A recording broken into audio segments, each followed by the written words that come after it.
स्वयं रूप कदा मह्यं ददाति स्वपदान्तिकं वन्देऽहं श्रीगुरु श्रीयुतापदकमलं श्रीगुरून् वैष्णवांश्च श्रीरूपं सागरजातां सहगना रघुनाथान्वितं तं सजीवं साद्वैतं सावधूतं परिजनासहितं कृष्णचैतन्यदेवं श्रीराधा कृष्णपादा सहगना ललिता श्रीविशाखान्वितां नमा ॐ विष्णुपदाय कृष्णपृष्ठाय भूतले श्रीमते भक्तिवेदांत स्वामी निति नमस्ते सरस्वते देवे गौरवाणी प्रचारिणे निर्विशेष शून्यवादी पाश्चात्यदेशतारिणे नमो महावदन्याय कृष्णप्रेमप्रदायते कृष्णाय कृष्ण चैतन्य नामिने गौरत्विषे नमः। हे कृष्णा करुणा सिंधु दीनबंधु जगत्पते गोपेश गोपिका कांत राधा कांत नमोस्तुते तप्त कांचन गौरांगी श्रीराधे वृंदावनेश्वरी वृषभानुसुते देवी प्रणमामि नीलाचल निवासाय नित्याय परम बलभद्र सुभद्राभ्यां जगन्नाथाय ते नमः। वाञ्छाकल्पतरुभ्यश्च कृपा सिन्धुभ्येव च पतितानां पावनेभ्यो वैष्णवेभ्यो नमो। जय श्री कृष्ण चैतन्य प्रभु नित्यानंद श्री अद्वैत गदाधर शिवासदि गौरभक्तवृंद। हरे कृष्णा कृष्णा कृष्णा हरे हरे हरे राम राम राम हरे हरे। मूकं करोति वाचालं पङ्गुं लङ्घयति यत्कृपातमहं वन्दे श्रीगुरो दीनतारिणम्।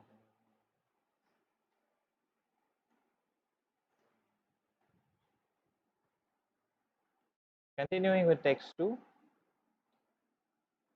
राजविद्या राजगुह्यं पवित्रम् इदमुत्तमम् प्रत्यक्षापगमं धर्म्यं सुसुखं कर्तुमव्ययम्. This knowledge is the king of education, the most secret of all the secrets. It is the purest knowledge,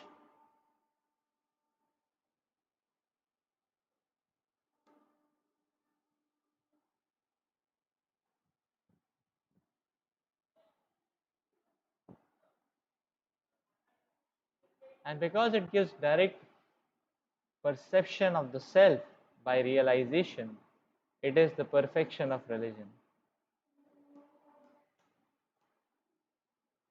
It is everlasting and it is joyfully performed.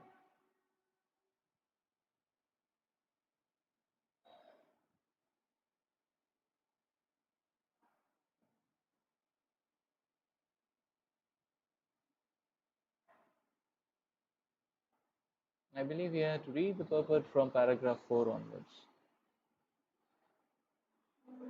This knowledge is the purest form of all activities, as explained in the Vedic literature. In the Padma Puran, man's sinful activities have been analyzed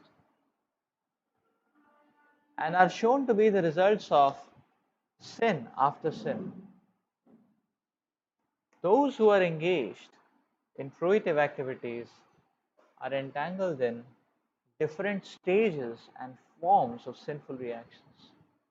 For instance, when the seed of a particular tree is sown, the tree does not appear immediately to grow. It takes some time.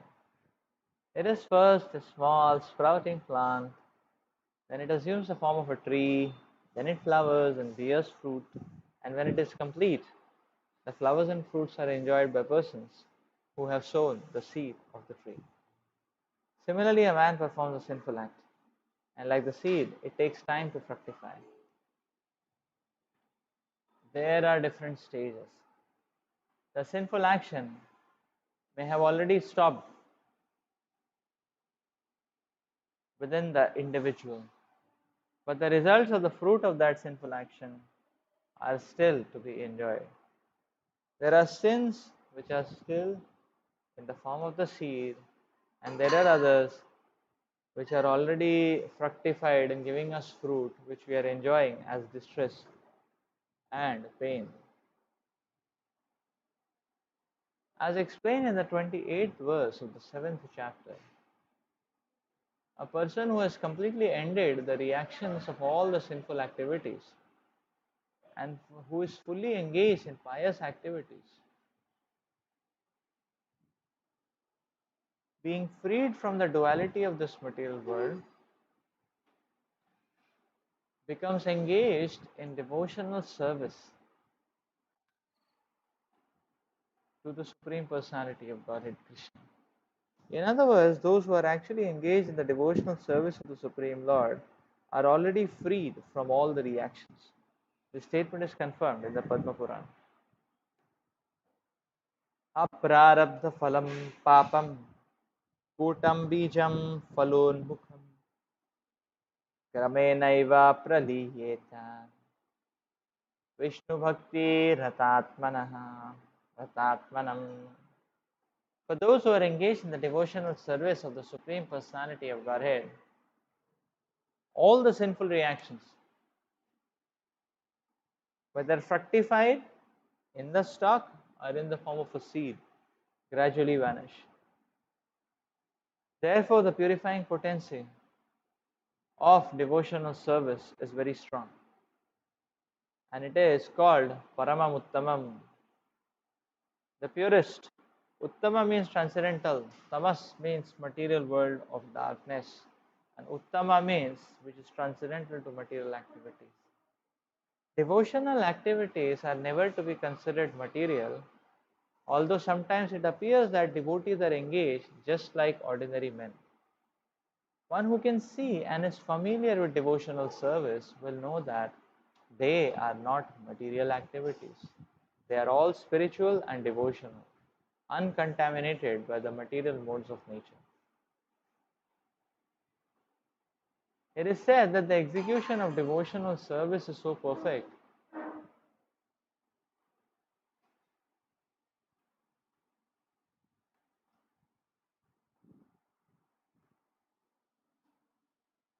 that one can perceive the results directly. This direct result is actually perceived.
Sin triggers a non ending series.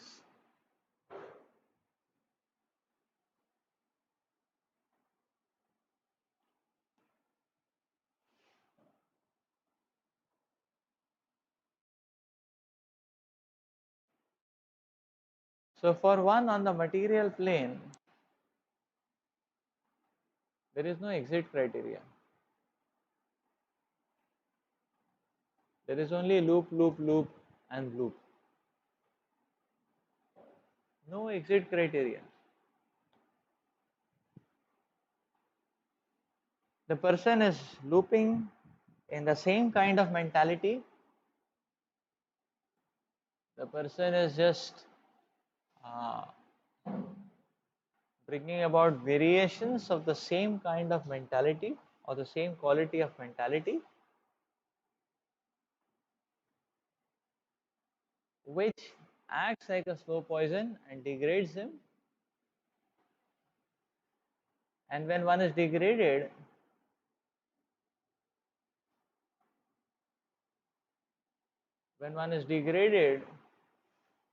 beyond a certain degree,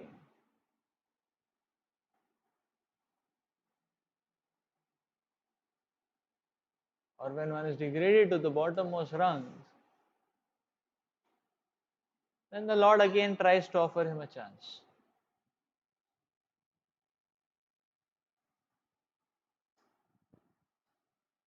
But mere chance is not sufficient.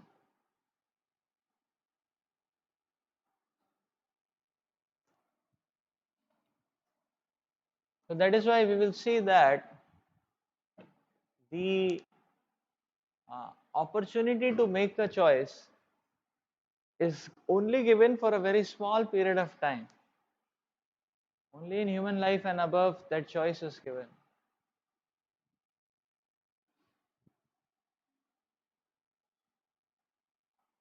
Only for a very small window of time.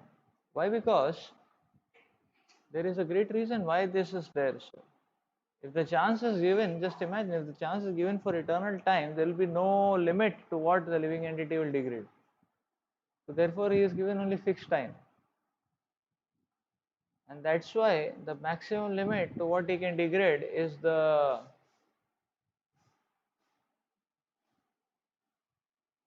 28th, 30th hellish planet.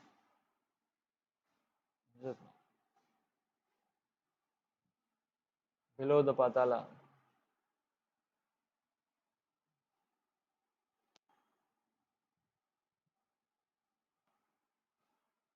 So therefore, when one is reaping the reactions of his choices, the various one is transmigrating into the various degraded life forms because of sinful activities. At that time, the choice factor is not there. Now one has to just experience the result of what he already chose. So that ensures that after a certain long period of time, the person will have experienced the reactions of all his desires and activities. And he was no more desiring since a long time. And then he is given a choice by the evolutionary cycle to again start desiring.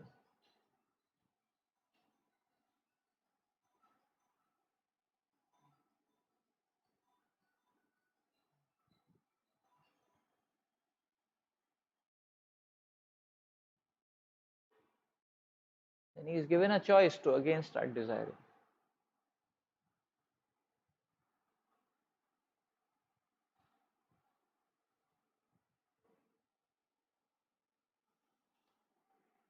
So the second chance, the third chance, the next chance is of no use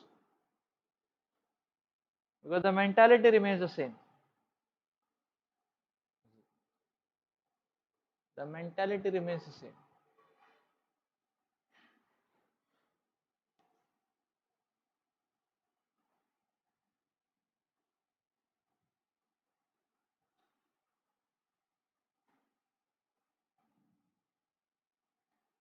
Srila Parikshit Maharaj describes this mentality in the sixth canto of Srimad Bhagavatam as Kunjara Shocha. There's the bathing of an elephant, no use undergoing such purificatory process.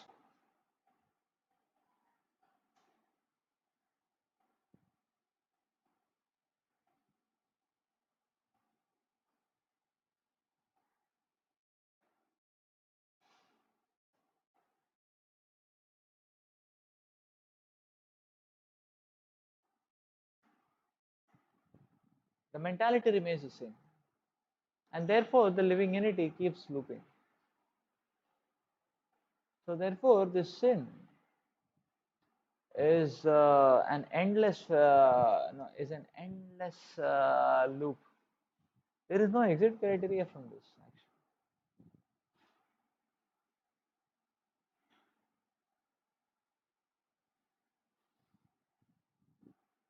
Now here the question will come is that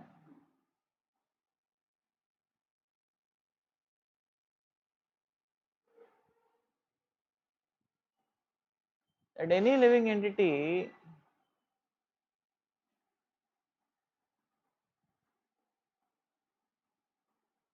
the punishment which is given to him, what benefit does the punishment achieve if one is anyways forgetful of the punishment in the next evolutionary cycle?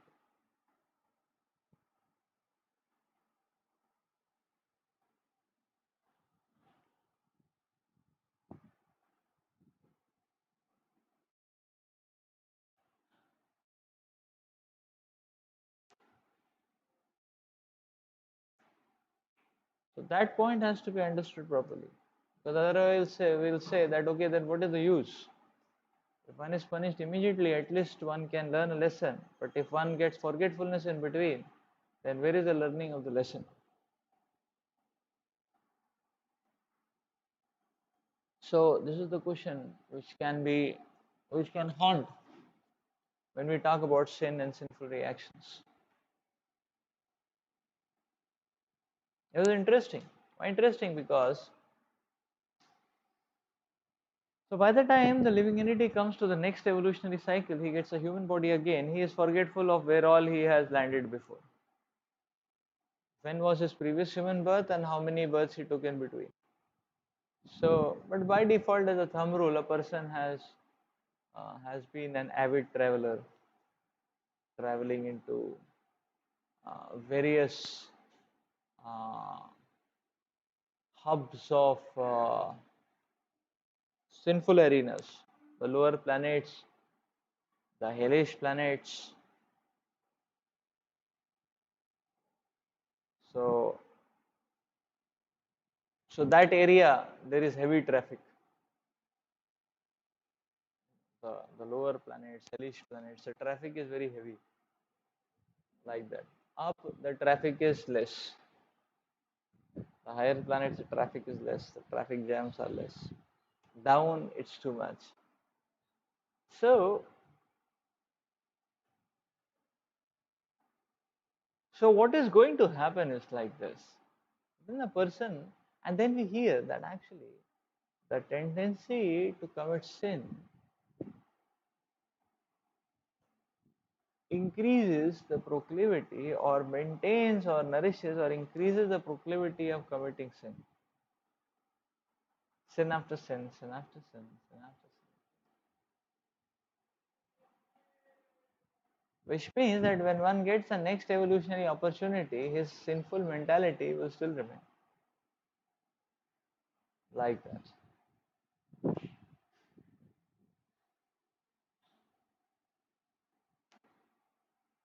Because the mentality was blocked for some time. The mentality is never uprooted. No reformatory process, no debit credit balance ledgers can do that. Who can do that? The living entity himself has to do it. Obviously, with the help of the Lord, but the living entity himself has to take initiative towards it. So, this is the point. Now, so now what happens is that when the living entity, after coming back from a visit of hellish planets, when he is getting the second evolutionary cycle, or when he is getting the next evolutionary cycle, or I mean, so he comes back in human birth. That's what we are talking about, the next evolutionary cycle. So when he comes back, the sinful proclivity is there. But there is one difference from the previous human life and the present human life. The difference is that the sinful proclivity was there in previous human life also, now also. The same thing carries on. The difference is that previously one was better facilitated. The living entity was better facilitated. Now, in his next human birth, because of sinful proclivity, he will be less facilitated.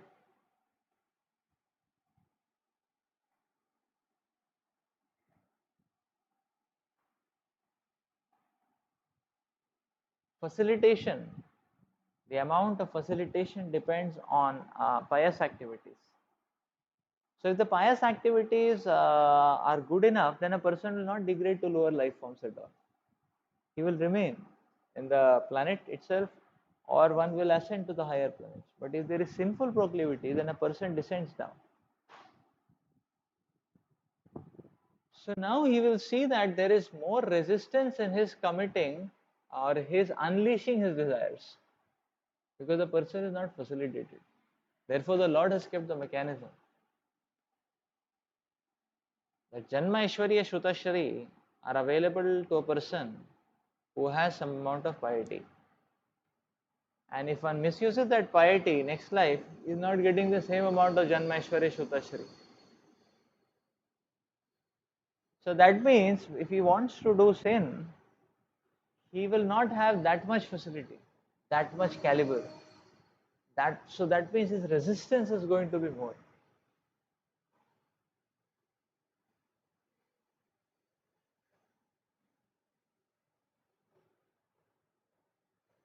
The resistance is going to be more. Obviously, the stubbornness of the living entity can overpower any amount of resistance. That is, there is no doubt about it. Just like if uh, you know, just like if the sometimes if the child is uddandi, in Hindi they call that word uddandi. So the child is very spoiled and gone case, and no matter whatever parents do, is going to break it off. Is going to rebel. So nothing can stop. Just like Vena, Anga Maharaj tried so much. Nothing could stop him. Nothing could stop his nefarious activities. So that's the point, that no matter of no amount of resistance can stop. So therefore, yes, one may be born in a poverty-stricken family, one may be having these facilities, but still, if one wants, he can become a terrorist. Is it? He can become a gangster. So the point is that you can offer, one can cross any amount of resistance, but definitely there is no denying the fact that the Lord there is a resistance. Material nature is going to offer resistance. So when one sees resistance, then that should give the person a lesson that because I messed it up in my past life or past many lives, I am just messing it up. Therefore, material nature has put me in a state in which anything material is more difficult for me. So, in that way, the living entity can take a subtle lesson without getting to remember the details, the shabby and embarrassing details of what all we have done, what all inglorious experiences we have got in more degraded lives, whether animal lives or lives in lower planets, without going into the simulation or the remembrance of all those shabby aspects.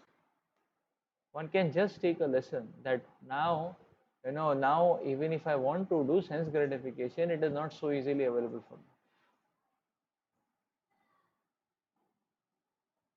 Because one who has piety is